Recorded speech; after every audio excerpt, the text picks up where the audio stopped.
Hi, guys. So, today we're going to be talking about an unsolved case. It's unsolved because is it a murder or is it a suicide? We still don't know. The family still doesn't have answers.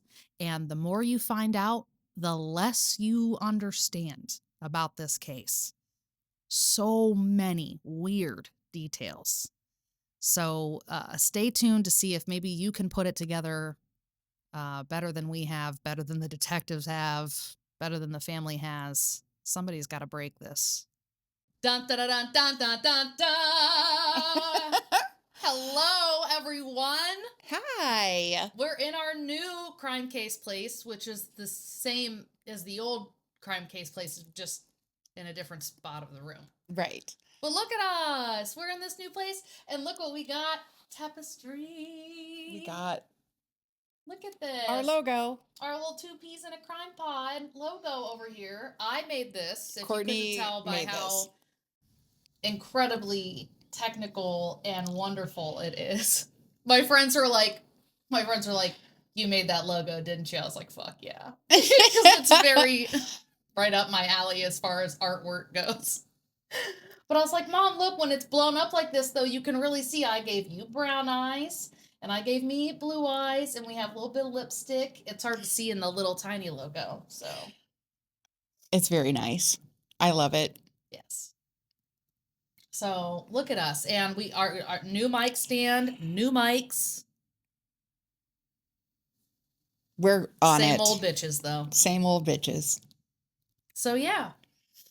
So excited for today. Thank you for stopping by. If you're not already subscribed, we hope you'll consider subscribing and sending us a like or a comment. We always appreciate those. We have 18,000 1,000 subscribers. subscribers, and we're on episode 33? 33. That's a good number. Yes. I like threes. Oh, I'm not an odd number person, but I'm a 3 person. I just like threes. I don't like 5s or 7s, but tracks. I like 9s and 3s. Of course you'd like Just kidding, Mama. Yeah, but anyways, 18,000. Whoop whoop. Wow. Thank you guys so much. It's awesome. It means a lot to us. And Yes. And the comments we've been getting, everybody, thank you so much. We are loving your comments. Hey, to who we got? Wyoming, Colorado, some Ohioans. Ohio. Yes. Nikki from Ohio. Yeah. I remember that one. And then there was that one, there was a lady, she was super funny. She said that you were her doppelganger, or one of us was the doppelganger. I don't know if she answered back. Did you see? She didn't answer back, but I looked at her page and there's a video of her playing guitar and singing. Is there? So was it you or me? She looks like a skinny version of me or a dark-haired version of you. Oh, okay. Well, me and you look alike. So when she said doppelganger, it really could have been. It could have been. But anyways, but she sings good and she plays guitar. She's so cool. I went to her page too and I didn't see that. I thought I saw there was a video of like her and there was like videos. You have to scroll way down. down. You have to scroll way down. It's one of her first videos. Oh, okay. All right. Well, I'm gonna check that out now. Now I'm intrigued. If you just look in our history on our page, it'll just be in our history. Oh, because you watched it. Yeah. Smart. So. But anyways, yeah, we have all these new subscribers that are interacting. It's really fun and exciting. It is. And we're happy to have you guys. Yes. We have some people that absolutely do not like that we ramble and chat. And we have somebody that said that's what we like about you. Yes. And that's good because that's who we are. Yeah, we're here to ramble and chat and bring you a crime story, because if you want just a straight like crime story, you could go watch the news or any other of like the 1,700 true crime podcasts that there are. That's why ours is different, is because we try to keep things a little bit lighter and a little bit more personal. We did add timestamps. Now you can go past that if you want to. Yes, if you really just want to hear the gory details, I get it. I'd be like that too sometimes. I really do. So, yeah, just scroll down to the description and you can fast forward. Or I think it's on, the little dots are on the timeline. But you can see in the description it lists where the case starts. And yeah. So, but yeah, what a journey. 33 episodes in and we're 18,000 I subscribers, almost and 20,000 subscribers. It's been since November, so this is February, so 3 months. 3.5 months. Yeah, Yeah. that's wild. So tell me what's going on with you lately. Well, between everything coming out about the Epstein files, which is shocking, but it's not shocking to me. I knew that what it was going to be. This whole, like, I watched the fucking documentary, I listened to the fucking um the victims. Like, I knew who was going to be in it and what was going to be said. But anyways, the point of all of that is all of that's coming out in the news, and everybody is so angry and divided right now. And my timeline is divided, and my schoolwork is super intense and super demanding, and I'm trying to do my side job and book gigs for the band, and that's super annoying because people are flaky, and everything is making me sad right now. I was And gonna say, you look like you're about ready to cry. there's been no sunshine, literally, figuratively, no sunshine. Yesterday it was 45 degrees, and I went out without a coat on, I and know. I was dancing around like Fräulein Maria in the hills. And I got like 800 things checked off of my list yesterday. Put away the Christmas tree, put away the Christmas decorations, got rid of all of the kids' clothes that I was donating. Oh, Like seven I am so proud of seven you. bags of clothes out of the Gone. house. Well, like Good. 5 of the kids, and then 2 were like my clothes that I was donating to Goodwill. I took some toys and clothes to Goodwill, but Nice. I got all of that shit done. I meal prepped. I grocery shop. Like, I did like a week's worth of what it would normally take me to No do in wonder a your legs day. are sore today. And I am so sore. My back hurts. My legs hurt like I did 400 squats yesterday. I didn't. So, but I was just like, oh my God, sunshine and warmth.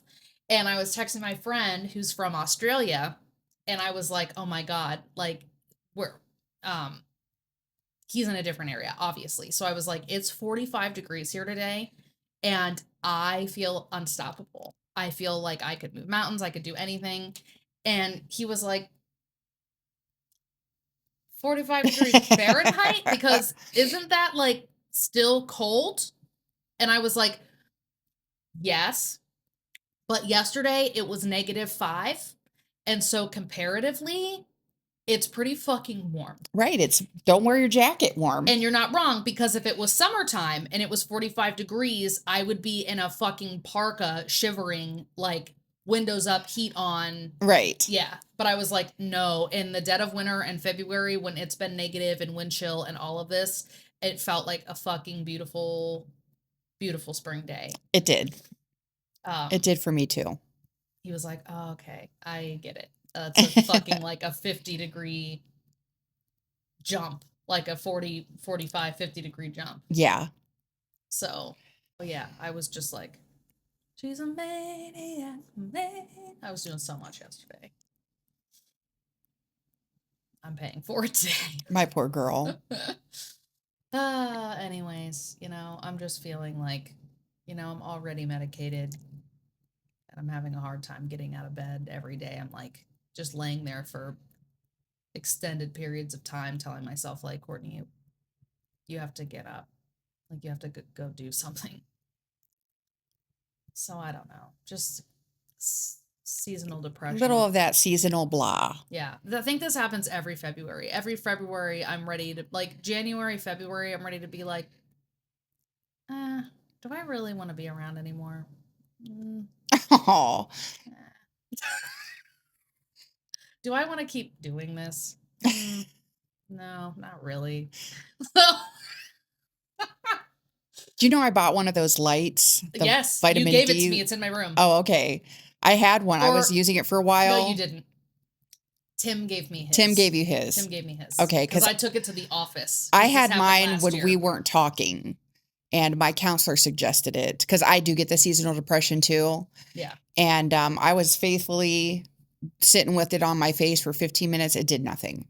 Nothing. It's supposed to give you like the vitamin D. Yeah. Somehow it's supposed to be like natural light. Yeah, I had mine. I just take vitamin D now, and I've been doing good. This year, I don't really have the depression. I might need to refill my vitamin D prescription. Okay. But no, this is exactly why Tim gave me his light, because last year in January I was like I'm doing better than last year. Last January I was not doing well. That's when I actually like switched up meds because I was like, I remember. I'm not doing It was well. really bad. Yeah. Yeah. So I'm doing much better. Much better now. I feel great. I'm being dramatic, but I am like just blah, but it's so much more. There's so much going on there for is. you. It's not just a seasonal thing. Tim gave me that light and I put it in the office, and I would turn it on like full sunbeam mode, and I'd have to wear like sunglasses at my desk and everyone would laugh at me. So yeah. How are you, Mama? I'm pretty good. I found out some not so great news about our podcast. Cousin Carrie, she listens on Spotify because she can't watch it at work, so she listens to it at like an earbud or something. Okay. And yeah, there were a few episodes that were missing, she said. Now somebody had told us this before. One of your friends had said, "Hey, did you know that this episode is not coming up?" And I fixed it. Well, there was like 7 episodes that didn't, recent ones and then older ones that didn't actually finish uploading. So it looked like they're there, but then there's no video. So it has like the title and the description, but then 0 seconds. so when your mom with her old eyes on Spotify and it looks like it's showing up, she's like, it's good, but then actually it wasn't like It fully wasn't uploaded. there. So Carrie was like, "Yeah, did you know that, this video isn't there?" And then she told me episode 4 only had like 30 seconds because I accidentally uploaded the clip instead of the video. So I knew that, but I just hadn't gotten around to switching it yet. So happily, I managed to re-upload all those videos, and I found out the trick. When you're uploading to Spotify, you have to wait until it turns red and it's finished processing. You can't just put it on, hit save, and it just does it on its own. Like with YouTube, you can just leave it. Oh, like CapCut, like where you have to like let it be. You have to let it be until it's done, or else it doesn't actually upload. So I found that out. So for those of you that have been missing episodes on Spotify, I apologize. You probably shouldn't have waited until you were like, you know what, I'm going to start my own podcast to try to figure out how phones and the internet work.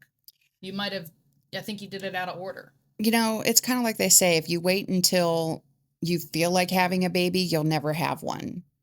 That's true. That's a really good point. If we would have waited for you to master technology to start a podcast, we wouldn't have had one. That's a good point. So, yeah. So I figured that out, and I feel, like that was a little... Good job, Mom. I did something, but thanks to Carrie for keeping us up to date on that. And yes, we've had some friends that have had to be like, hey, you didn't upload today. Where's the episode? Like, oh. And I forgot to do it again. It was it was yesterday. Alarm. I forgot to schedule the YouTube video. Your phone has an alarm feature.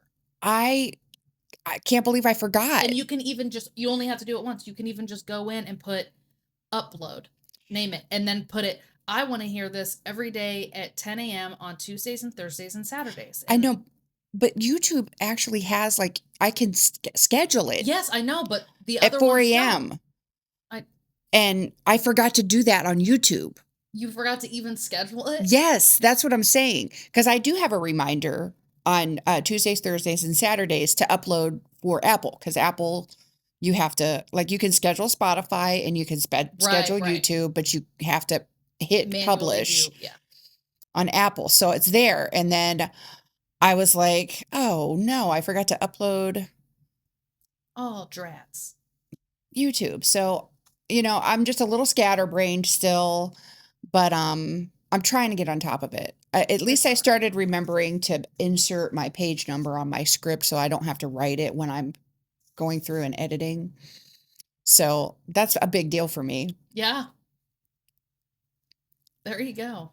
Work smarter, not harder. There you go. Oh, mama. I love tapestry. So cute. I probably should have washed and ironed it. It's kind of wrinkly. I really wish I would have brought my steamer. Maybe I'll do that next time. And I can just Okay. like and steam it out. Cause yeah, it looks a little shitty. Could certainly look better. But you were so excited. Like I I came over was. and her and Christopher are just down in the basement hammering shit and hanging shit and all excited. We were too. So no, it looks great. All right. I think so. Good purchase. Good purchase. All right. Well, I'm ready to talk about crime. Crime. I can't remember what we're doing. That's how scattered I am. Well, it's news to both of us. Okay. Viewer discretion. We're talking about murder and murder things. So if that's going to trigger you, please stop watching this right now. Get out. All right. This is the mysterious death of Mr. Ray Rivera. I don't think you're going to have heard this. This is Rivera. 2006. Okay. Okay. So it's just a kind of it's not very deep, but I think you'll have a lot of suppositions about it. Like, Suppositions. all right, let me give you a synopsis. This is in Baltimore, Maryland, May of 2006. On that evening, Ray Rivera, who was a 32-year-old aspiring screenwriter, abruptly left his home in in the Bolton Hill neighborhood of Baltimore.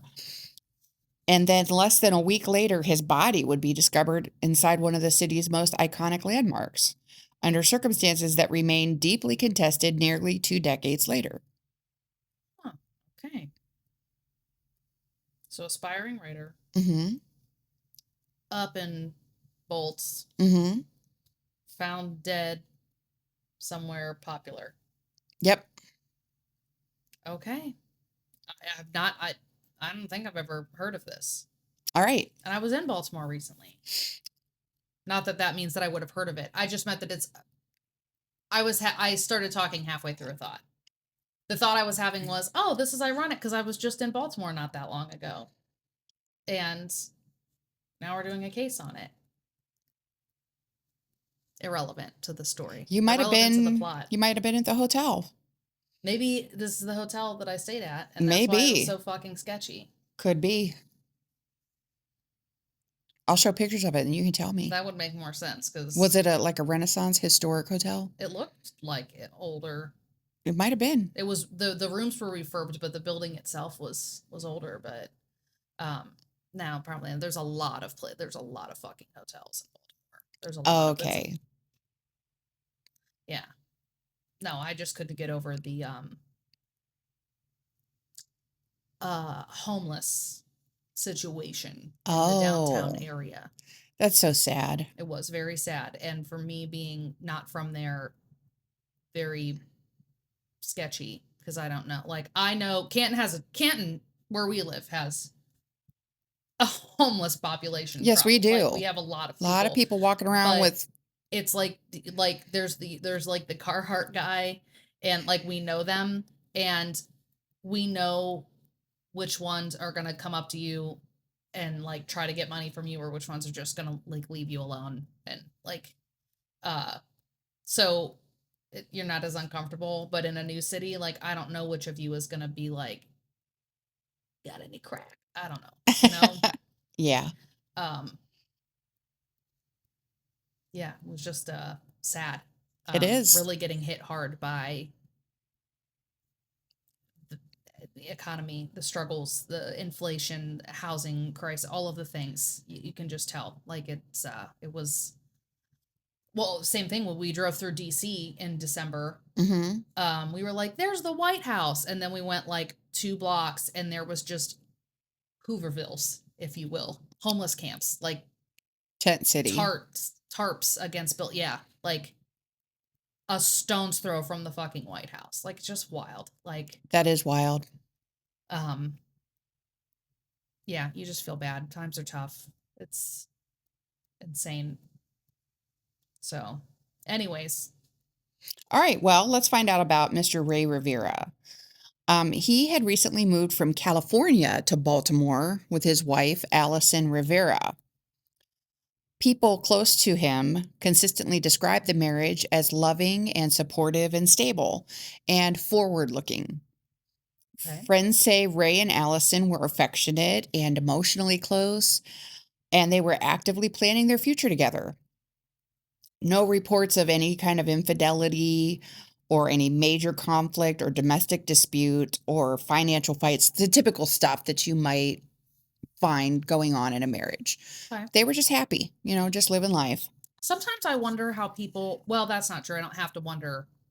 People told me, but like sometimes I wonder how people would have described my marriage. Mm. You know what I mean? That's true because most people didn't know the ins and outs No, it because would have we don't let people know. no. And because I because I grew up during the Jerry Springer era, Hmm. I grew up watching and being aware of people making their problems everybody else's problems instead of just handling it with the person directly. You know what I Hmm. mean? And I always told myself, like, if I'm having a problem with my husband or spouse, boyfriend, whoever, I'm having a problem, I don't want to go tell everybody else and involve them in it and get their 2 cents. Like, I want to talk to my husband about it. I want to say, like, hey, this is how I'm feeling about this. Like, let's talk. Like, let's figure this out. Or like, hey, you pissed me off. This hurt my feelings. Like, we need to talk about this. And then like let's deal with it together and then like put it to bed, solve the problem. Like from now on, let's do it this way. Or it really hurts my feelings when you do this. Can we work on this? And then move forward and do better. Like I didn't want to be the people that were constantly bringing up the past. I didn't want to be the person who was like tit for tatting one Hmm. another. And I didn't want everybody else to be involved in problems because I'm not perfect either. And God knows I say things that come off wrong or just are mean. And um I don't need the whole world knowing. Like if I say like sorry to you, and then I just want to do better. Like we don't want everybody to see all of our imperfections. Exactly. Yeah. Most Um people don't. I wanted to protect the integrity of my relationship because I wanted it to last because I thought it was going to be forever, right? So I it when you say things like that, I often in my head think like people probably would have described my marriage exactly like that.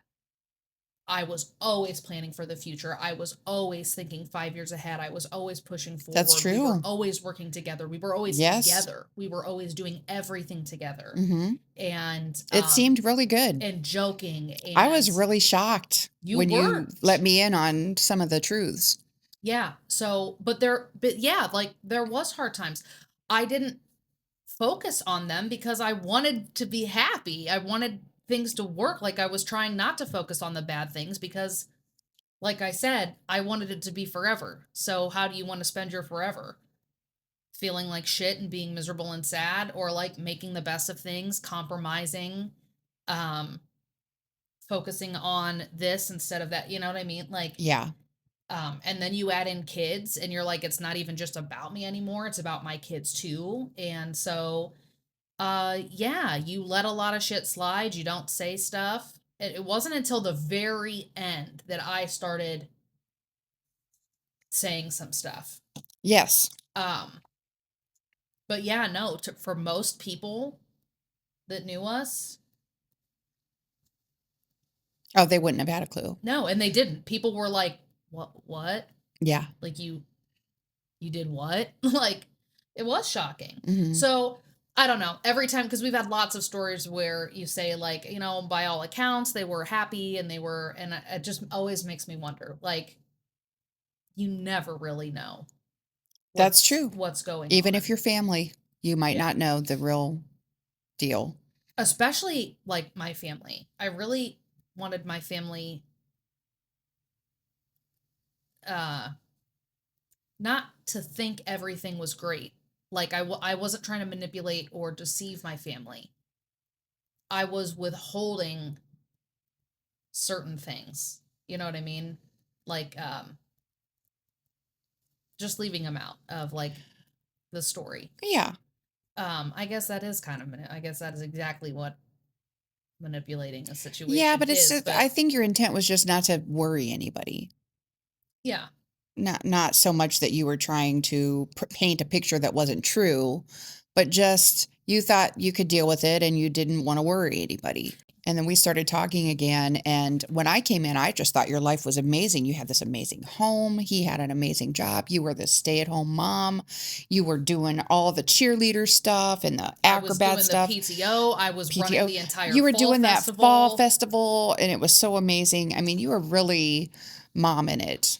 You were. I was. It's gonna make me cry about that. I Oh, don't know why that made me really sad. oh, I know why. Because you feel like you should still be able to do all of that now, and you can't because you're a single mom and you have to work and you have to do everything else that you didn't have to do then. Yeah, And it doesn't mean you're a bad mom. You're still mom in it. I'm just a different kind of mom. I'm just a different kind of mom now. Yes, But that's the kind of mom I wanted to be. I know.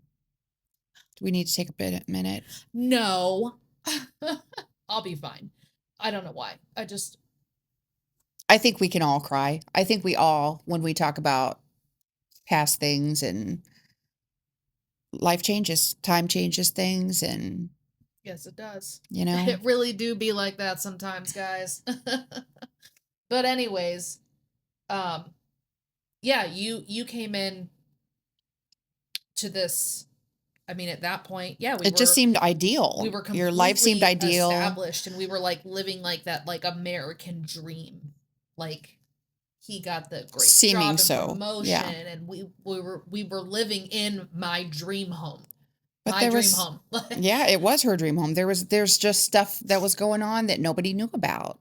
And it just had to do with your personal wants and needs. Yeah. And you weren't sharing that with people. That was just you. Nobody else could do shit about it anyways. The only Right. person that I was sharing it with and hoping that it would matter to was my husband, because Hmm. I like talking to my best friend about it. What the fuck was that? What could she do? She couldn't affect the situation, you know? And you So, were finally so and I was in confused. counseling. You were confused and you asked my advice and you were like, "Am I crazy?" And you showed me a letter. And when because I wanted to say, yeah, I think you're kind of crazy. I think you need to really rethink this. And, you got a lot of good stuff going You on were like, look here. how good you've got it. And then I read your letter and you shared some personal things with me. And I was like, no, I don't think you're crazy. I had to be honest with you. As much as I wanted all of your perfect life to continue, it wasn't perfect. Yeah. So No, it was things, not. money, status doesn't buy happiness. No, I will take respect. I think that I've continued to prove that to be true about myself to a fault. I'm not even saying I don't need to work on myself, but I will walk away from money, a house, cars. I don't give a fuck about any of that stuff. I demand respect. At the bare minimum, I demand the respect that I would give you. Just a low level, depending on who you are in my life, that level will rise. Hmm. But no, I will not be in a situation where I am disrespected or manipulated or gaslit or talked down to. And everybody has days. That's not to say like you don't have a day. Like you have days now where like you get a little shittier, because you're in a bad mood or something. Right, You know what I mean? right. Like that's not what I mean. I mean like the general tone of how you speak to me tells me everything I need to know about how you feel about me. Hmm. Yeah, I'll leave that fucking room. Don't care. Just don't care. Um so yeah, we start over. But anyways, that was a little sidewinder about, Yeah, well, just about because you just I just always want to put it in people's minds like you never know though. You don't know what someone's marriage was like. that's a true. You That's just truth. don't. If you are not living in that home, you know what I mean? Yeah. Um you can't know what it was like unless you find really detailed diaries, like Mhm. Yeah, so we were talking about Ray and Allison and so Rivera, and their friends described their marriage as ideal. yeah. And it might very well And have by been. all accounts, it was. Yeah, It wasn't just their friends, it was their family it too. might very well have been. It's just one of those things where it always goes in my head where I'm like, okay, well, I'd love to hear it from the one who's went missing. Yeah, That's the one I'd love to hear how things were from. You know what I mean? But I'm sure their marriage was happy. A lot of people do have happy and successful marriages, but um, I just always take that detail with like a grain of salt. Like, okay, gotcha. All right, so about Ray, he was intelligent, athletic, well liked, and his friends described him as optimistic and deeply committed to creative success. To support himself financially, Rivera worked for Stansberry and Associates, which was a financial publishing firm run by his longtime friend named Porter Stansberry. okay, The job was not Rivera's passion. As we said earlier, he was a screenwriter. That was his ambition. okay. And friends later said that he did sometimes feel frustrated that his life had stalled creatively, which happens to creative people. They have to have a, 9 to 5. They Oh, have to pay the yeah. When bills. the real world gets in the way of our dreams and schemes, Hmm. so frustrating. But there were no outward signs of despair in the days leading up to Ray's disappearance. Um, then you get to the last night. It was the afternoon of May 16th, and Allison was actually out of town on a business trip. So Ray was there with family. And just to clarify, there was no argument preceding Allison's departure, no last minute conflict that could have been some kind of trigger. We're just covering all the bases. Their final Okay. interactions were described as normal and calm. Okay. She just went away. She was on a business trip. Ray stayed behind, and then at approximately 6:30 p.m., he got a phone call at his home, and the family members that were there said he reacted abruptly. He stood up, he said, "Oh," and he rushed out the door. He didn't even take his wallet. So Hmm. he got a phone call. "Hello." "Oh," jumped up, run out the door. Just that quick. That's how I act when my DoorDash gets there. They're like, "We're here Oh. knocking," and I'm like, "Oh, I didn't shit. My food's here. I didn't even hear you." This was 2006, so Oh, couldn't have been that. it So, couldn't have so it been a wasn't. It DoorDash. wasn't Chipotle. It wasn't Hallenberg. I have never DoorDashed. I get the student discount. Oh, It's like $5 a month. that's nice. Yeah, I do love me some Hallenberg. I wouldn't even do it if I got the discount. I don't trust people with things I'm going to put in my mouth. My standards have changed. I care about very little anymore. What's the worst that could happen is they poison me. I mean, if they scratch their butt and reach in and take one of your french fries, touching some of the other ones that you're going to put in your mouth. Sounds like I'll finally lose some weight Ew. I just can't deal with it. when I get the terrible shits. All right. Again, I don't care about how you got to take help where you can get it, and if that means butthole French fries, I guess I'm gonna suck down some butthole French fries. I don't even fucking care anymore. Ew. Ugh. Okay. Christopher DoorDashes too. I've seen the people, they just put the food on the thing and walk away. Yeah. I don't think most people are out trying to sabotage It would always your be when I was food. at work when they were like trying to figure out how the fuck to get into my office building because we would say like deliver it to the office, Yes, and they'd be yes. like, "I don't know where the fuck I am. I think I'm outside the door," and I'd be like, "Oh, I better go get it before a homeless person steals it." Right. Very, very real. All right. Rivera never returned home. So for days, his friends and family actually searched Baltimore. They found his car abandoned. It was a red Mazda, and it was parked near the historic Belvedere Hotel.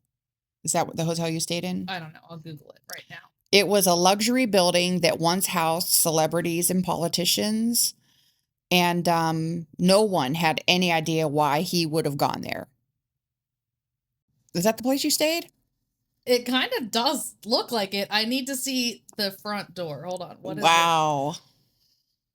Hold on. It kind of does. Keep talking because I hate when I'm watching these and there's like laws. I'm like, I don't give a fuck while you're Googling. Like, I get mad at myself. Like, keep the story going. Okay. So you keep talking and I'm gonna look it up. So he left on the 16th. On May 24th, 8 days after he vanished, a group of coworkers conducting a search from the Belvedore's rooftop parking area noticed something strange below. There was a small hole in the roof of one of the lower annexes. Directly beneath that hole, in a vacant conference room, lay Ray Rivera's body. Do you know about this? I do think I heard about that. Like he fell from like a balcony and like fell through the roof and like landed inside somewhere and then they found him. Is that Mm-hmm. what you're saying? I feel like I have heard about this. Was it because you stayed in the hotel that it happened in? No, Oh. no. I watched something on it. Oh, okay. I watched something on it. Now I can't remember what it was. Was it Unsolved Mysteries? I think there might be an Unsolved Mysteries episode about this. It's very possible. Yes, because that's ringing a bell. What you just said. Because they like couldn't find him. And none of it, and then when they did find him, it only even made it more confusing. Like, wait, now what? Like, what the Yeah. fuck? Yes, okay. So, the scene. The details, everything about it raised questions. Rivera's body was found inside the building, not outside. The hole in the roof was small and clean, as if someone had just fallen feet first from a high distance right through the ceiling and just fell straight down. Okay. His glasses and cell phone were found nearby, largely undamaged. The distance from the hotel's roof to the hole was approximately 40 feet horizontally, making a jump almost physically impossible, even for an athletic adult. Okay. Yes. This is all ringing a bell now. Okay. I think I could see this building from where I was because I remember the top. It's got that Okay. Second Empire French architecture where Mm-hmm. the shingles come down the side a little bit at the top instead of being at a slant or ending. Yeah. That's a French architecture. So I do remember. I feel like I remember seeing it though because it is a very beautiful building. And also because if it was on Unsolved Mysteries, I probably saw it then too. But yeah, they were trying to say like even if he was like trying to fucking roof jump, like Matrix shit, like Yes. would have been really hard Yes. to get 40 feet out. Right. Well, the medical examiners concluded that he died from blunt force trauma consistent with a fall from a great height. However, the injuries were described as inconsistent because some were severe and others were oddly minimal. The official manner of death was ruled undetermined. Okay. Allison Rivera's actions were very consistent with a spouse who believed her husband did not intend to die because they wanted to say it was suicide. Something was wrong or unfinished, she thought, and the case deserved continued scrutiny. She pushed for additional investigation. She publicly challenged the suicide narrative, and she never described marital tension as a factor. If there had been any foul play involving Allison, you wouldn't assume that she would push for investigators to do further digging. She'd have been like, yes, they thought it was suicide. Like, oh, my husband, I guess he was depressed. Like, Exactly. let it go. Like, thank Yes. God. So it'd be weird to continue to press and to say there's no way he would have committed suicide and to ask more questions. So That's what I think. So, to understand this Ray Rivera case, you have to understand why he was in Baltimore at all. And that leads directly to his job and the friend who hired him. So, let's talk about why he moved there. He moved from California to Maryland in 2004, so 2 years before this happened.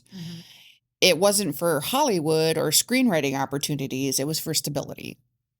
So he took a job at Stansberry and Associates, It's a financial newsletter company that was based in Baltimore, and they specialized in investment advice, market predictions, paid subscription newsletters. Some of them were aggressive and some were controversial, but all were designed to generate urgency and profit. And so he was writing for those. Okay. His role was video production and editorial work. He would write scripts for the videos, he edited the marketing content, and produced video segments for the financial products. It was solid work, it paid the bills, but not his dream job, Yeah. just something to pay the bills. No, I totally get it. Friends later did say that Rivera felt creatively boxed in, using his storytelling skills to sell investment products instead of writing screenplays. So let's talk about the friend that owned the company. His name was Porter Stansberry. He brought Rivera to Baltimore because they had known each other since their teenage years. Rivera trusted him deeply. Stansberry was charismatic, confident, already very successful in the financial publishing world. He ran his company with intensity and ambition, and he expected the same from the people that worked for him. To Rivera, this job wasn't just employment, it was help from a friend. Okay. By 2006, though, cracks may have been forming. Rivera had his own financial stresses, some creative frustration, and a sense that his life was not moving forward in the direction he wanted it to go. And meanwhile, Stansberry and Associates was actually under regulatory pressure. The company and Porter Stansberry personally had faced scrutiny over investment claims. While this pressure was not publicly tied to Rivera, it created a high stress environment inside the firm.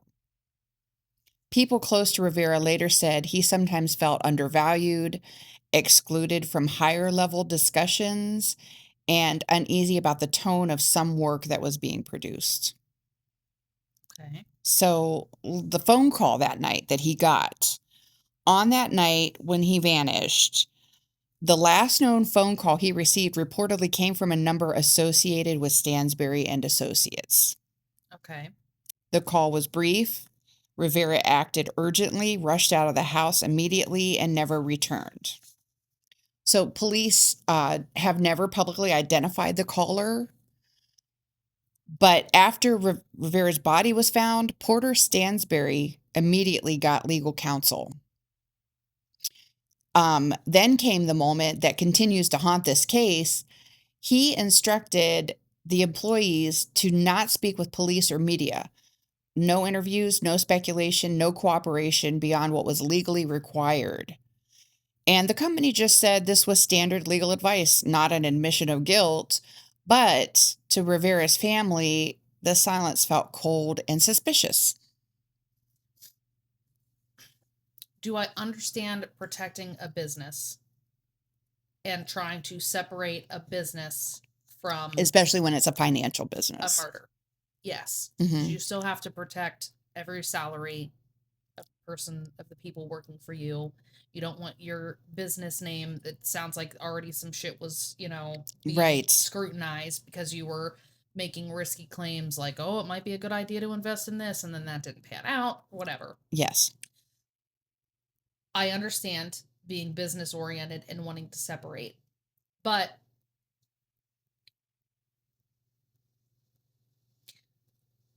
even if you weren't directly involved in the murder, wanting to completely stay that separate instead of just being like, we'll just be transparent. Like, investigators say that Stansberry and Associates were nothing but transparent and helpful, and so saddened to hear that one of their, you know what I mean? Like,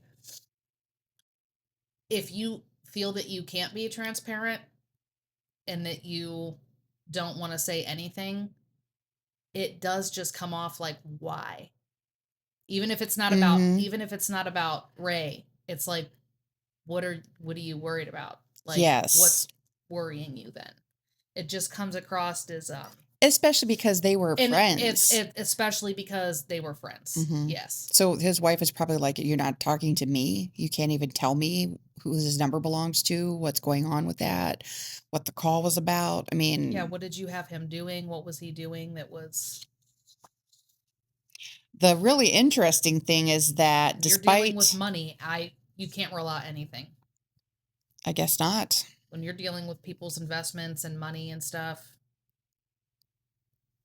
number one motive for fucking murder. You know what I mean? Yes. Fucking with someone's money or investments, or dealing with people willing to fuck with someone's money, like, ooh. Yeah. Well, despite the size of the company, no whistleblower has ever come forward. No former employee has publicly contradicted the company line, and there was never any leaked internal communications. So the level of silence was actually unusual. Friends and family, of course, are questioning why he rushed out so suddenly. Who was it that called him? Why his injuries didn't align cleanly with just a straight fall?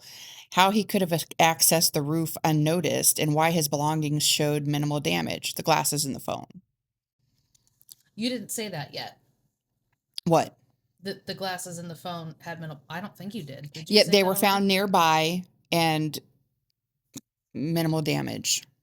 Yeah, like his head was crushed in, but his phone survived the fall. Yeah, his glasses and his His phone glasses were and his found phone were. nearby, but they Yeah. had minimal damage. So, getting onto the roof of the Belvedere Hotel was not easy. Police acknowledged that there was no obvious public access to the main roof where Rivera would have needed to be in order to fall into Right. the annex. To reach the roof, a person would have had to enter the Belvedere complex, access a restricted staff only area, navigate the service corridors and stairways, and then potentially bypass locked doors and alarms. This was not a roof you could easily wander onto just from the street. And then we go to the medical examiner estimated that the death occurred sometime the night of the 16th or maybe early in the 17th, but it was likely within hours of having left his home. Now, the body hadn't been found for 8 days, and decomposition made precise time of death determination very Right. difficult. But let me see where we talked about this. Okay, the police, what they documented as far as forensic evidence that was collected, they did collect the cell phone and eyeglasses. Both were reportedly largely intact. His flip flops were found nearby, and there were no obvious defensive wounds as though he had been in any kind of a struggle. Okay. It's kind of funny when they say his flip flops were found nearby. Weird things happen when you are impacted. When I was hit by a motorcycle when I was walking home Did from, your shoes shoot the fuck off? they stayed exactly where I was. I shot out of them. Oh wow. Yeah, my shoes were in the spot, and then I was 2 car lengths the other direction, but Oh my wow. shoes were right where I was standing. I flew out of my shoes. Yeah. The motorcycle accident that happened in front of my house, he lost his boots and his pants were like down to like here. Oh, really? Yeah. See, my From like underwear were like clear I up to think he my, hit and spun, and the centrifugal force like yeah, shot shit off. yeah. God, that was horrible. But I had a frontal and a back wedgie. They Yeah, just um it was kind of embarrassing, because I'm laying on the table and they had to cut my pants off and I had this front wedgie.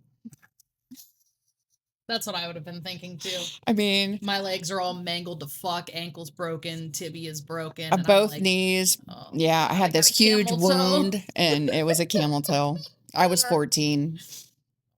So, or was I? I I was thought you were 15. 15. I was 15. Yeah, it was embarrassing.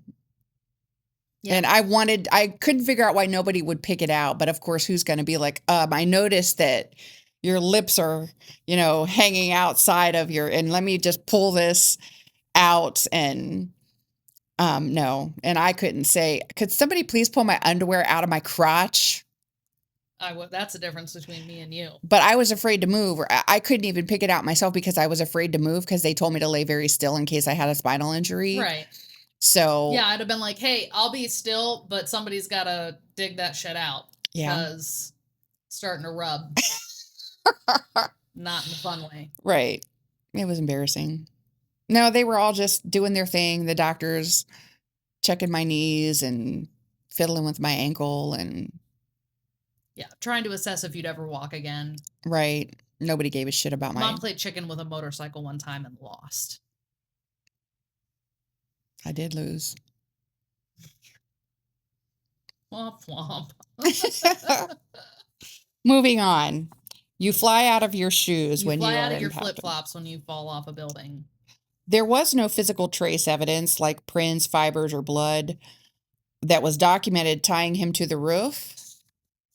And the reason for that being is that they never did any kind of forensics on the roof.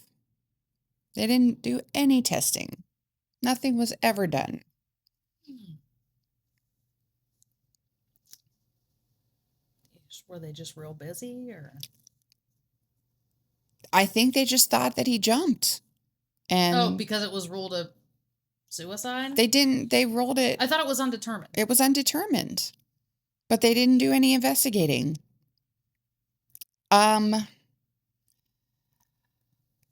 If Rivera could not easily access the roof alone, someone may have helped him. If he accessed it unnoticed, it just raises questions about what he was doing up there. Yeah. But if he was never on the roof at all, it opens the door to alternative explanations of how his body ended up where it did. Yeah. So that's why the medical examiner ruled the manner of death undetermined rather than a Were suicide. they like pushed out a helicopter, or? Well, that's one of my things that well, let's just go to that since we're on that. Well, first, let's talk about the No, you hole. stick to the script. I'm skipping around. You stick to the script. All right. The investigators did examine the hole, and they concluded it appeared consistent with a single impact.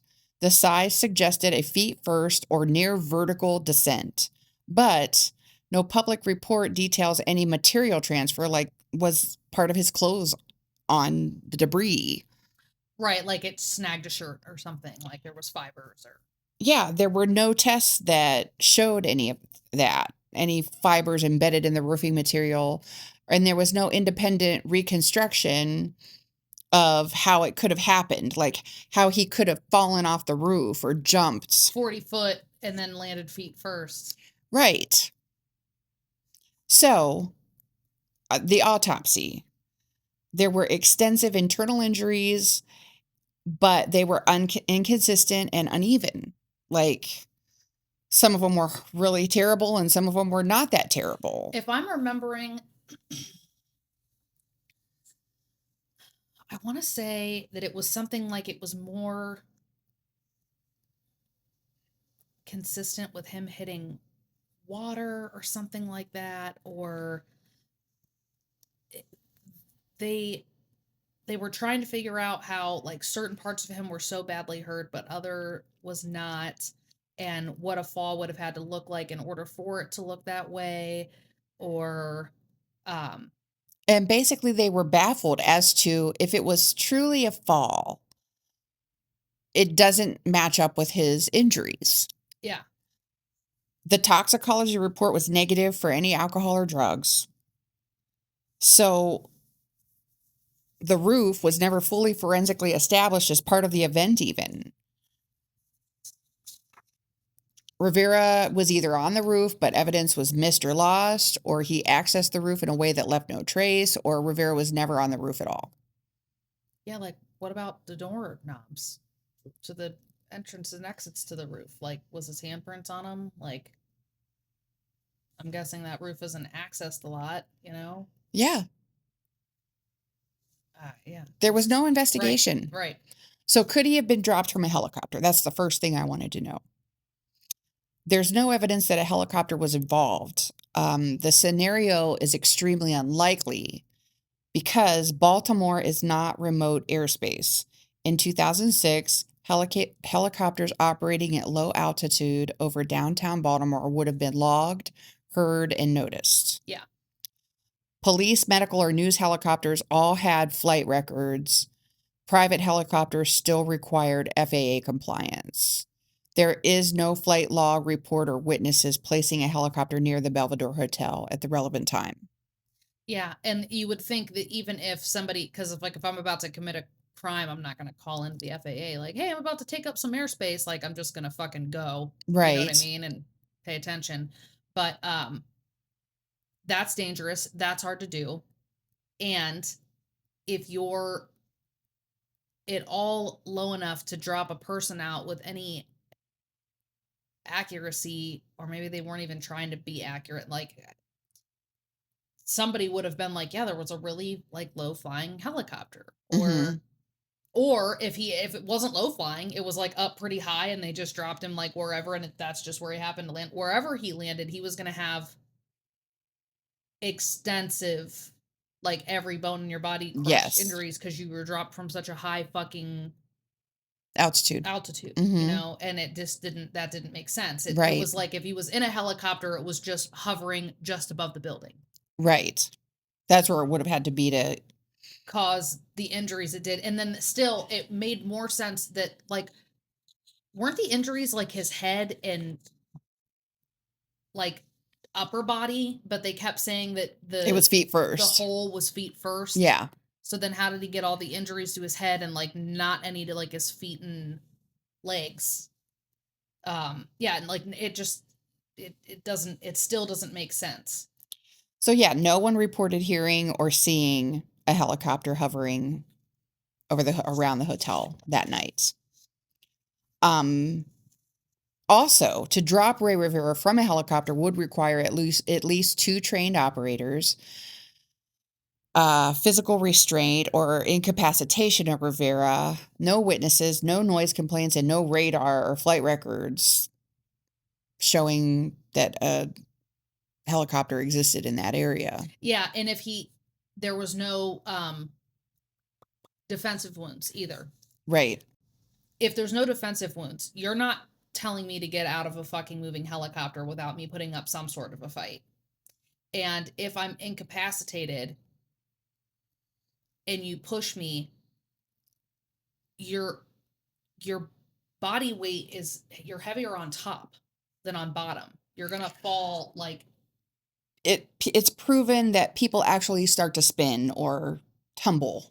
They don't just naturally fall straight up and down. yeah, no, like you have to like train to do that. You have to like make your feet aerodynamic and be trying to fall Yes. straight. Again, like I don't know, unless somebody was like holding a gun to him and said jump and he jumped and kept like It's a just very it just unlikely. yeah, it's just a weird that would be so weird. And then it says the bodies dropped from aircraft tend to show extremely chaotic injury patterns, ro- rotational trauma, uh, unpredictable impact points. Mhm.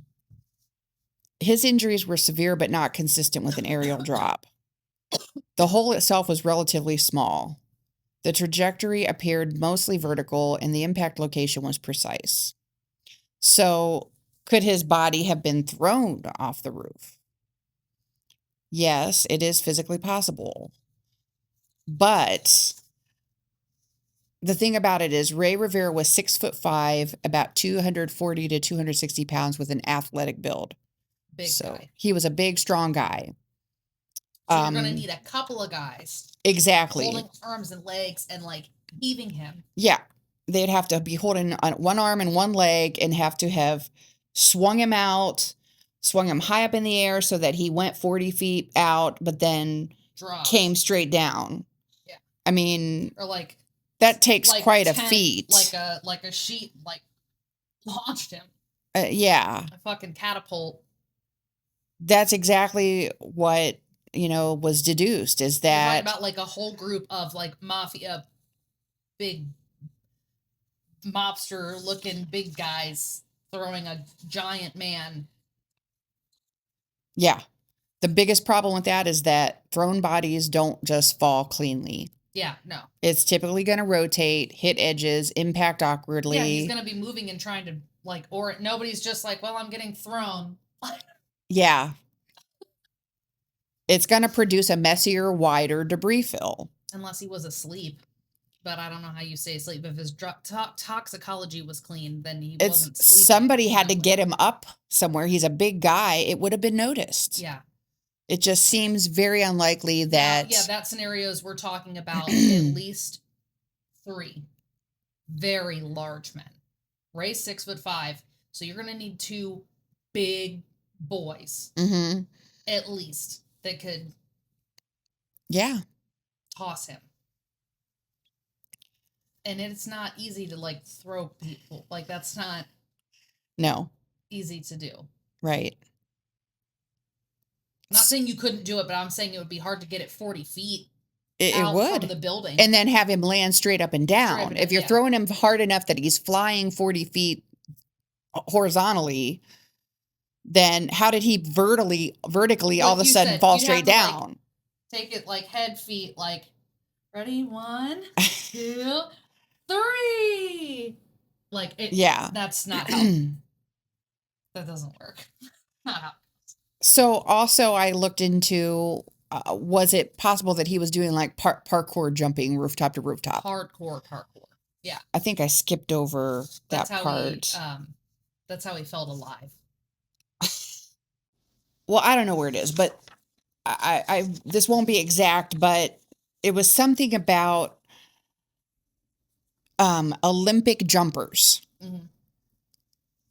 The farthest they're jumping is 26 or 27 feet. And that's an Olympic trained athlete with perfect conditions. Yeah. So we're talking about a 40 feet jump to nothing, because there was nothing to jump to. There were no close building tops that he would have been parkouring to. Right. So we're just saying, okay, well, he just committed suicide. He just wanted to jump as far as he could jump and then land. So even if he got a run across the whole roof and jumped, 30 feet is the best an Olympic athlete could do in perfect conditions was 26, no, 27 and feet. Is there a like? Is it a? I assume there's about like a ledge, right? You know what I mean? Like,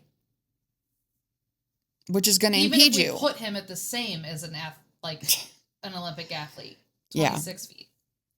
What if there's wind? Can wind help carry a body? I don't know.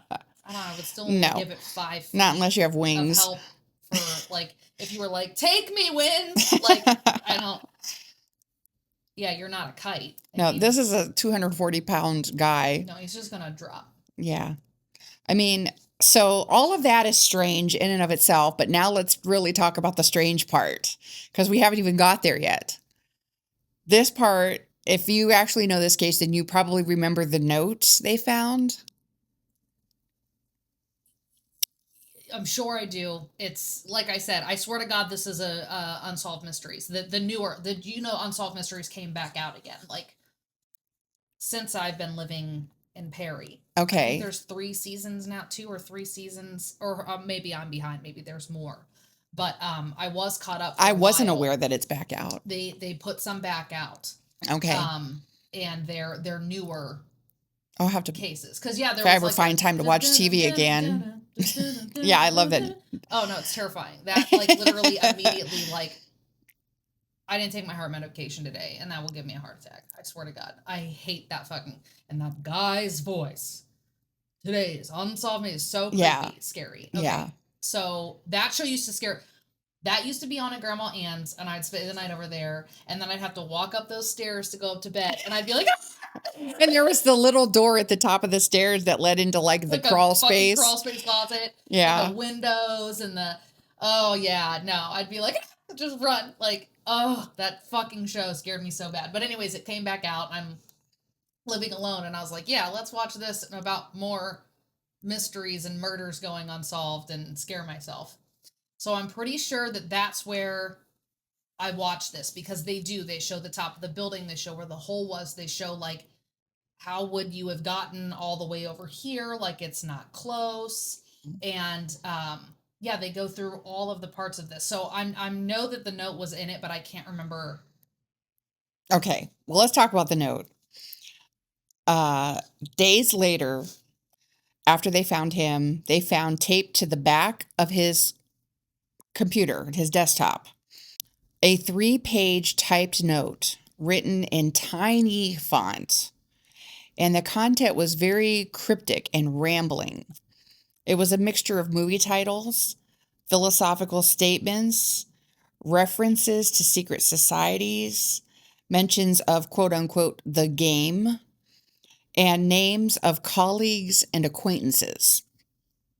It didn't resemble any kind of a suicide note. There was no kind of goodbye or apology or clear expression of distress or anything like that. It was just something else.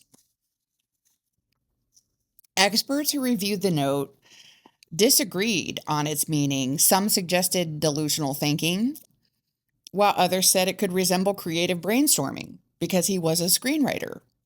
It might have been a private document that was never meant to be read. But in that case, why was Why it was it taped to the back of his monitor? Recording the tape in a home monitor or work monitor?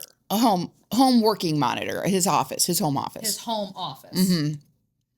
Yeah, why would you tape it there? Yeah. Unless it was typical of like, I used to tape shit to my computer at work all the time to remind myself. You know what I mean? Like, It was taped to the back, so like a hidden. Oh, okay. It was. So that's more. It was folded up. It was typed in this small little tiny. It was 3 pages long. Yeah, that is really weird. Hold on, I'm looking it up. So it doesn't begin like a letter. It begins like an address, starting with brothers and sisters. Okay, yeah, I'm looking right now.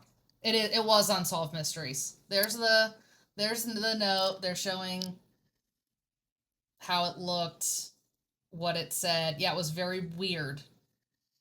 Okay, all right, go ahead. So the tone is very formal and ceremonial. It's not emotional or personal about himself or anything like that. He refers repeatedly to the game, but not in a metaphor that's explained to the reader. It's just stated as if the audience already understands what the game is. Okay. He writes about participants, players, about being invited or selected, and there were references to rewards and recognition and completion. At times, it sounds like someone thanking others for their role in an event that has already occurred or is about to. And then come the lists. So it's not sentences or paragraphs, just lists.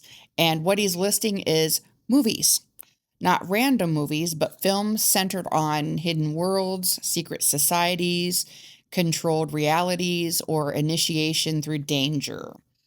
So we're talking titles including films like The Game, The Matrix, Eyes Wide Shut. Did you ever see that one? Boy, that was a creepy That's a one. weird one. Yeah.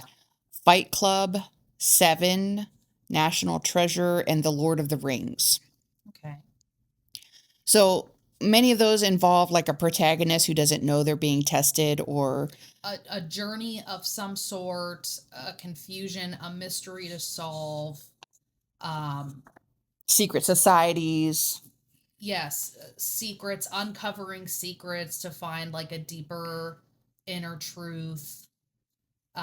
Like sometimes a hero's journey, sometimes like a tragic journey, like a mystery journey, you know what I mean? But yeah, like, Yeah. okay, so yeah, I can see a similarity between all of those movies. So what's he like? If you were to go to one of like my notes in my phone, especially back in 2006 as opposed to now where I can make like multiple notes. Like I used to just like put down dreams I was having or funny thoughts like when I wanted to do comedy. I like if I had a funny thought I'd just go jot it down and then hit enter a few times and then like, oh, watch this was really funny, or hit enter a few times, or like dream about this, woke up like whatever. I do the same thing when I was like trying to write song lyrics and stuff or poems and stuff. Like it would just Pop in your head and you just make a quick if you jot. printed it, you'd be like, this is the shittiest, weird fucking poem that I ever read. But it wasn't one poem. It was just a bunch of little thoughts that I thought if I ever want to write a song, I could go and pull some of these out. Like mostly it was just little stanzas or phrases that I thought this could be a good jumping off point for a chorus or a, but to another person, it looks bad and rambling, insane almost. Yes. So because he was a creative type and he was a screenwriter, I'm less inclined to think that it shows like that he was having some sort of like psychological break and he was like schizophrenic rambling, you know what I Mhm. mean? Mhm. Just because he was a writer and he was a creative and he didn't feel like he was getting to express himself. And when you're like have these deadlines in your stupid fucking 9 to 5 job so that you can pay your stupid fucking mortgage, Right. you do just anything to still feel creative, you know? Uh-huh. So It could have been ideas, yeah. but at the same time, then why was it taped to the back of his computer? Like typically, if you've got something you want to write your ideas down, you make it accessible, not something that's going to be hidden. And I don't know. Yeah, especially if like you're not like Scorsese and like someone's not gonna break in and steal your little idea Right, notebook right. and make your movies, you know? Like, no, I get it. That is odd that he put it there. Um, So let me finish about what's in the note. Go ahead. There's another list, which is names. They're real people like friends, colleagues, and acquaintances. Some were people he was close to, and others were people that were more distant. And no context was given explaining why they were included in the lists. In other words, no roles were assigned. It's just inclusion. But one name was conspicuously missing, and that was his wife. She wasn't on the list anywhere. And then the note shifts again. And now the language sounds almost contractual, as if he is formally acknowledging terms. There's statements about expectations and what he believes he has earned, about what should be returned to him. And at one point, he appears to ask for financial compensation as well as creative recognition and a reversal of perceived losses. It's still, though, very vague. There's no numbers given or demands given, just entitlement calmly stated. And there's no fear in the writing or like panic or sadness, no mention of death. The note ends without closure and no signature. There's no final sentence that resolves the purpose, it just stops. It sounds like someone who believes they are part of a larger system, someone who thinks they are mid process, not at the end, someone who assumes the listener already knows the rules. yeah, I feel like it was just for himself. I feel like it was just like a journal, like he was journaling, and like the game. Right away, I just think that he means a 9 to 5, like the job he's doing to pay his mortgage. Oh, I just wasn't I just talking about this a few episodes ago? Like everything's just fucking hoop jumping bullshit. mm-hmm. Like, come over here, worry about your credit score. Oh, we just dinged you 30 points because you paid your van off. Isn't that what you wanted me to fucking do? Just jump through these little hoops, and then as soon as you do, we're just gonna smack you anyways. And um, yeah, and corporate America is so miserable and hard to navigate and never ending. There's the bar is just always raising. Every time you think you finally hit the expectation, they just raise it. There's no such thing as meeting it or being enough, and if you made your quota, like good, that just means we're going to raise it, so next year you have to make more. Right. No excuses. And I feel like that could be the game, just Oh, life, yeah, just I the can see fucking that. game of life. And When that's I why he didn't explain it. when I worked as a bill collector, oh my gosh. Not only was the job itself stressful, I can't tell you how many times we had to leave the building because of bomb threats, but internally they would where it says this call might be recorded for quality assurances. Yeah. Well, they did that, and then they would play back their recording, and it was a teaching, so they could say this is what you did wrong and this is what you need to improve upon. Now, this was the part that pissed me off. They'd do 3 calls, and you would do a 3-call review like once a month with your supervisor. And during the 3-call review, you had to hit like 6 certain points. You had to have the greeting right, you had to ask for the payment, you had to reiterate when it would be mailed and the amount. you had to bridge to their side. As if they said something like, well, I'm going through a hard time, you had to say, I know how that could be. And I've also gone through hard times. Because it's called bridging to their side. And then you had to secure the promise. You had to ask for a quicker method of payment, like a check over the phone.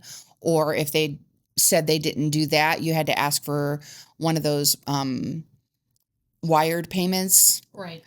And like what was that called? Express. Know what I'm talking about? Western Union. You had to ask for a Western Union. This was 90s, mid 90s. Yeah.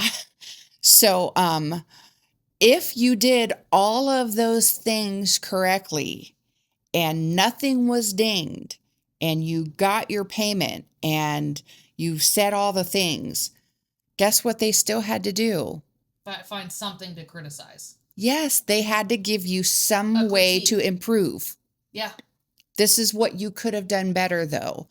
And so that basically is saying, even if I jump through all your hoops, you're still telling me I need to improve. It's not good enough. Your supervisor here's you, here's that supervisor that was giving the review.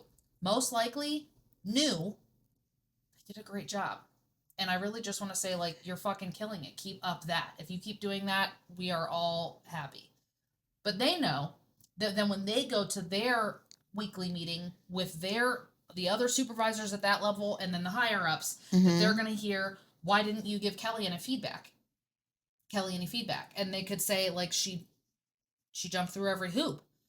And they'll just be like, no, you didn't have a critical enough eye. You should have said something. You didn't say this. You didn't. Okay, well, I guess I could have said that she shouldn't have cleared her throat so much. It made the call hard to hear, but, like, that's not on our normal checklist. And she did all the things that she was supposed to do. You know, like, yeah, doesn't matter. Doesn't matter. And it was so stressful. So they're going to tell you some bullshit. Yeah, that's the fucking game. And so I don't know, this is all speculation, but I just feel like when he keeps referencing the game and the players and his wife wasn't a part of it, but there was a lot of other names, and you're listing all these movies where people are being like finding out that there's shit going on above and around you that you don't know anything about, and you're just a fucking pawn. You know what I mean? Maybe he was planning to use the names as ideas for characters. Like, I like this person, they're going to be a character. You know, I'll change their name, but I like their personality as, yeah, absolutely. You know, like somebody like the antagonist, like all this kind of stuff. Yeah. I could just totally seeing it just being like his little 2006 version of a diary, but like I don't know why he kept it. See, I don't know why he printed it out and taped it back there. I'm not sure. That is odd. But maybe that was his method. I don't know. I don't know. And maybe he wasn't supposed to be writing down people's names from work or something, and he was worried about it being found, or maybe he was planning on writing a screenplay based on his job and like the shady shit that was going on and the things they were forcing them to write and guide people that like tell people to do this and guide people this way, or could have been and he was afraid that if it got out that he was going to use their likeness, that it would have been, I don't know. Yeah, he could get sued or something. Yeah. Experts don't know. They can't say for sure. There's no way to know. And the thing at the end about him feeling undervalued and not being compensated properly and feeling that he was owed something back, like, again, that could fall right into my screenplay idea. Like, that's the problem. There's your what's the word I'm looking for? I know, I can't think of it either. The conflict. Yeah. Of your story. But maybe also he was just like starting to see things and it was his friend. So it's not like he could go to him because his friend was obviously cool with it because it was his business. Right. And he can't bitch too much because his friend got him this job. Exactly. And so maybe he's just making notes along the way because he's feeling like if shit goes down, I want it to be known that I saw this from a mile away, you know? Yeah. And then he starts realizing that he's being undervalued, underpaid. Maybe it's a lot more real than it is like he's creating a fantasy or taking his mundane 9 to 5 job that's just pissing him off and turning it into a screenplay. And maybe it's actually like real shit that's going on, that's escalating, that he's actually living. And then that's how you end up dead, you know? Mm. It's just weird. It's just weird. I found the Olympic thing I had written down. Oh, did you? It's on the Okay. last page. It's nothing. I already said it all, but basically, um, it was a 40 feet horizontal distance and then an 11-story drop. So that's almost impossible to do. You know, it doesn't make any sense. It's still, even if you eliminate the note,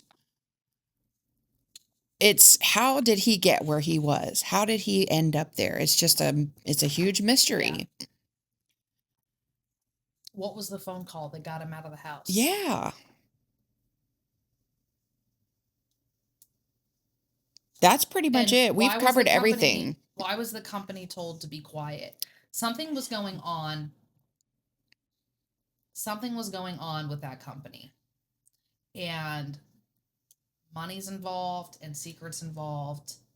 And of course there's no whistleblowers because the guy who seemingly was about to blow the whistle That's a theory. got killed Wound up in a hotel annex in a room. weird fucking way. Yeah. And that would certainly, like, this isn't like your typical, you know, big crime organization or anything like that. These are just people like you and I that just had a job in the field that we were trained to be in. Right. And yeah, a coworker that we thought was noticing, like, oh, there's Ray. He's always noticing things and he's never misses anything and he's paying attention. And then Ray ends up dead. And then your boss comes and says nobody talks to anybody about anything. Yeah, you're gonna be very hesitant to fucking say something. Yeah. It's just weird. It's a mystery. It's a total unsolved mystery. Yeah. It's too bad that they didn't do any forensic. And that poor wife just, Yeah. and there's no way to, like, it's not even like you can go back Yeah, no. and restudy all you've got is the autopsy, but you don't have any, Nothing that you can forensically test. Yeah. It's just weird. And as long as whoever does know what happened continues to say nothing, that's it. It is. It's just a weird thing. Just imagine if that happened to somebody in your family. It would drive you nuts. It would drive me nuts for the rest of my life. Yeah. Yes. Like that poor wife, like wondering, like, what? Mm-hmm. Yeah, I don't know. That is so odd. And you would think at this time, if it was anything, what are your typical things? An affair, um, drug dealing, side hustles, Life insurance money. right? Any of those things. It's almost impossible, even in 2006, for there to be no kind of like a paper trail, either banking or text logs, even if it's not like the text, like what they said, even if it's just like who you're back and forth. If you're sending 400 fucking texts to one number, we're going to figure out who that person is and figure Right. out, well, oh, it's a woman. Oh, it's a drug dealer. Like, you know, like we're going to start to piece together like some sort of a motive now that at least leads us in a new direction. The fact that there was nothing on his end at home through his finances or because at this point, even the wife would have been able to pull the fucking call off. Like, we wouldn't even have needed the police. Like, she would have independently found some shit, right? So if all that was behind on his end was stuff about his work that had been typed and printed and taped to the back of his computer, like he didn't want people to find it and he didn't even want it saved on his computer, that to me says that your only weird uh Clue. clue and your only potential like jump off of a motive is something at work. Yeah. Pair that with your friend boss lawyers up quick and won't let anybody talk about anything that's going on at the business. It's just very sus. I feel like that's your only avenue. It's just too bad they didn't do any investigating. So, Yeah, that is very, very weird. definitely. I wonder if Unsolved Mysteries sparked anything. I wonder if it reinvigorated anything. I think that with that having aired at least a year or more ago, I feel like it was 2 or 3, fucking 4 at this point, for all I know, because I'm always it's fucking dystopian. I don't know where I am or what year it is anymore. It's all a blur, but I feel like we would have heard something. But sometimes they keep if it's not like ready to press charges, the grand jury didn't hear it, like we don't find out. You know what I mean? Because they don't want Right. to blow any leads that they have. But Exactly. um, I don't know if you watch this and you happen to know something, say something. Say Yeah. something. Be so brave. Be so, so brave. Well, that was the first case of this week. All right. That was a good one, Mom. Very, very Kicked it interesting. off. We got a really good one coming up. It's going to be local. The next one is local. Ooh, I love a local story. And I know you'll know this one. All right. I'm curious to see what you have to offer, what you do know. Okay. So, thank you all for tuning in. And if you stuck around this long, we like to say thanks again. If you're not already subscribed, please click that. Like and subscribe. Like and subscribe. Yes, yes. But until the next time, thanks for watching. Bye, guys.